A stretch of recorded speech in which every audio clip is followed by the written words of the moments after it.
C'est Vincent Lindon qui s'est glissé dans la peau de Rodin. Le film de Jacques Doyon, sorti il y a quelques jours, célèbre le sculpteur mort il y a 100 ans. Si je pouvais être une modeste présence à vos côtés. Parler d'Auguste Rodin sans parler de Camille Claudel, c'est presque impossible. Elle a été son élève, sa muse, sa maîtresse. Le musée Sainte-Croix de Poitiers, qui possède des œuvres des deux sculpteurs, a choisi à cette occasion de les mettre à l'honneur.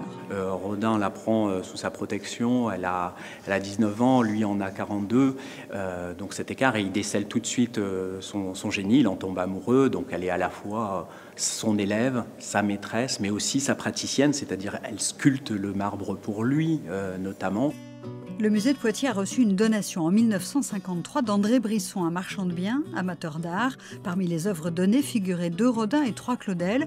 Puis le musée a enrichi sa collection avec notamment la Niobide blessée de Claudel. C'est assez tard dans sa vie, 43 ans, que l'État commande cette sculpture, cette Niobide blessée, qui a un caractère assez autobiographique, malgré tout, avec cette flèche qui transperce cette femme.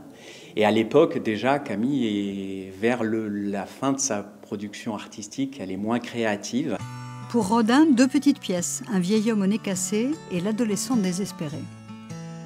C'est une des sculptures qui fait partie de cette porte de l'enfer, qui est monumentale. Et puis là, on a une œuvre de taille réduite, puisque cette porte de l'enfer, qui est une commande d'État, a été vraiment un véritable réservoir de forme. Il l'a travaillé pendant toute sa vie. Elle n'a d'ailleurs jamais été installée. Rodin, le film de Jacques Doyon, est sorti en salle. Les œuvres de Claudel et Rodin, elles, sont visibles au musée Sainte-Croix.